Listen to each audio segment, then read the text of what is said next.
بسم اللہ الرحمن الرحیم۔ یزید کی بیعت کا فتنہ روز بروز شدت اختیار کرتا جا رہا تھا۔ بنو امیہ کے باقی افراد کی نسبت مروان کو یزید کی ولی عہدی کی سب سے زیادہ فکر تھی۔ مروان جانتا تھا کہ حضرت عائشہ رضی اللہ عنہا کے مدینے میں ہوتے ہوئے مدینے کے قابل احترام لوگ یزید کی بیعت کسی صورت نہ کریں گے، اس لیے اس نے ام المومنین کی شمع حیات گل کرنے کا فیصلہ کر لیا۔ مروان ایسا کیوں کرنا چاہتا تھا؟ یعنی اس کو یزید کی بیعت کی راہ میں حائل رکاوٹیں ہٹانے سے کیا فائدہ ہونا تھا؟ اس کے بارے منقول ہے کہ مروان دراصل اس لیے یزید کی بیعت چاہتا تھا کیونکہ وہ خود خلافت کا بہت بڑا امیدوار تھا اور اموی حکومت کا نہایت کارآمد مہرہ ہونے کی وجہ سے اسے امید تھی کہ وہ یزید کی چاپلوسی کر کے خلافت تک پہنچنے کی راہ ہموار ضرور کر لے گا، کیونکہ حضرت معاویہ کے ہوتے ہوئے وہ ایسا نہیں کر سکتا تھا۔ ایک بار تو مروان اپنے دل کی بات زبان پر لے ہی آیا اور حضرت معاویہ سے کہنے لگا، میں اپنی خدمات کو بطور خلیفہ پیش کرتا ہوں اور درخواست کرتا ہوں کہ یزید کی جگہ مجھے اپنا جانشین مقرر کریں۔ مروان کی اس خواہش کو حضرت معاویہ نے یہ کہہ کر ٹال دیا، مروان تجھے فکر کرنے کی ضرورت نہیں ہے کیونکہ میرا جانشین یزید ہوگا اور یزید کا جانشین مروان ہوگا۔ مورخین لکھتے ہیں کہ امیر معاویہ کا یوں کہنا مروان کو وقتی طور ٹالنے کے لیے تھا کیونکہ وہ آپ کی حکومت کا ایک مضبوط مہرہ تھا، مگر عجیب اتفاق ہے کہ حالات کچھ ایسے پیدا ہوئے کہ یزید کے بعد خاندان بنو امیہ کا مروان ہی تخت و تاج کا مالک بن گیا۔ یہی وجہ تھی کہ مروان یزید کی بیعت کروانے کی سر توڑ کوشش کر رہا تھا اور اپنی حق خلافت کی کوشش کو پورا کرنے کے لیے اس کا پہلا ہدف اماں عائشہ رضی اللہ عنہا کو راستے سے ہٹانا تھا۔ ایک اور روایت کے مطابق جب حضرت عائشہ رضی اللہ عنہا سے امیر معاویہ رضی اللہ عنہ کی ملاقات مدینے میں ہوئی تو حضرت عائشہ نے امیر معاویہ کی سخت الفاظ میں سرزنش کی، جو کہ مروان نے حجرے کے باہر کھڑے سن لی تھی، اور اس وقت سے اس نے دل میں ٹھان لیا تھا کہ حضرت عائشہ کو راستے سے ہٹانا بے حد ضروری ہے۔ چنانچہ اس نے حضرت عائشہ کو راستے سے ہٹانے کے لیے منصوبہ بنانا شروع کر دیا۔ اپنے منصوبے کی تکمیل کے لیے مروان کو چند قابل اعتماد ساتھیوں کی ضرورت تھی۔ اس مقصد کے لیے اس نے سب سے پہلے اپنے دونوں بیٹوں عبد الملک اور عبد العزیز پر غور کیا، لیکن یہ دونوں چونکہ خاندان نبوت کے وفادار تھے اور ان سے والہانہ عقیدت رکھتے تھے، اس لیے وہ ان کو اپنے منصوبے کی تکمیل کے لیے اپنے ساتھ نہیں ملا سکتا تھا۔ پھر اس نے اپنی بیٹی عاتکہ پر غور کیا، لیکن وہ بھی چونکہ اکثر اوقات حضرت عائشہ رضی اللہ عنہا کی خدمت کے لیے ہی کوشاں رہتی تھی، اس لیے اس کو بھی اپنے شیطانی منصوبے کا حصہ نہیں بنا سکتا تھا۔ چنانچہ اس نے اپنی اولاد کو الگ رکھتے ہوئے اپنے غلام حارث اور دو رفیقوں ہشام اور صفوان کو اپنا رازدار بنایا اور اپنی سازش میں شریک کیا۔ مروان کا غلام حارث صرف اور صرف حکم کی تعمیل کرنا جانتا تھا، اسے اس سے غرض نہ تھی کہ اس کے کام کا نتیجہ کیا نکلے گا، وہ صرف مروان کا حکم مانتا تھا۔ مروان کے دونوں دوست بھی اسی کی طرح شیطانی ذہن رکھتے تھے۔ جب مروان نے ان سے بات کی اور لالچ دیا تو وہ فوراً تیار ہو گئے۔ اس مقصد کے لیے مروان نے اپنی بیوی فارغہ سے بات کی تو وہ بھی تیار ہو گئی۔ الغرض جب اس کو بااعتماد ساتھی مل گئے تو اس نے قتل کی سازش تیار کرنا شروع کر دی۔ کئی دن کی سوچ بچار کے بعد یہ فیصلہ کیا گیا کہ ام المومنین کو دعوت کے بہانے قصر ابیض میں بلایا جائے۔ قصر ابیض اس محل نما گھر کو کہتے ہیں جس میں مروان رہتا تھا۔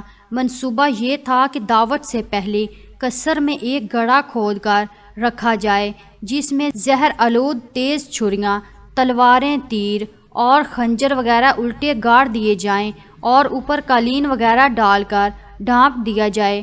مروان کی بیوی فارغہ بہانے سے ام المومنین کو اس گڑھے کے پاس لائے اور پھر موقع پاتے ہی ان کو اس گھڑے میں دھکا دے دیا جائے۔ یہ منصوبہ اس طرح ترتیب دیا جائے کہ لوگوں کو لگے کہ یہ کوئی حادثہ ہوا ہے۔ اس منصوبے کا مروان کے علاوہ اس کے تیار کردہ 4 لوگوں کے سوا کسی کو بھی علم نہیں تھا۔ سب سے پہلے قصر میں ایک گڑھا کھودا گیا اور اس میں تیر، تلواریں وغیرہ الٹے گاڑ دیے گئے۔ یہ گڑھا قصر کے جنوبی کمرے میں کھودا گیا۔ پہلے دن ہی سے اس کمرے کے باہر مروان نے اپنے غلام حارث کو پہرے پر مقرر کر دیا اور سوائے مروان اور اس کے ساتھیوں کے کسی کو بھی اس کمرے میں جانے کی اجازت نہ تھی۔ اس مقصد کے لیے جتنے بھی ہتھیار تیار ہوئے وہ تمام کے تمام زہر آلود تھے، تاکہ اگر معمولی بھی زخم ہو تب بھی زہر کا اثر جسم میں پہنچ جائے اور زندہ بچنے کی کوئی صورت ممکن نہ ہو سکے۔ گڑھا کھودنے کے بعد اس کے اوپر خوبصورت فرش بچھا کر اس طرح ڈھک دیا گیا کہ کسی کو اس پر شبہ ہو ہی نہیں سکتا تھا۔ طے یہ پایا کہ دعوت کے دن جب ام المومنین قصر ابیض تشریف لائیں تو صفوان ان کی بیوی فارغہ ان کو اپنے کندھے کا سہارا دے کر مسند تک لائے گی۔ مسند اس پوشیدہ گھڑے کے دوسری طرف لگائی گئی۔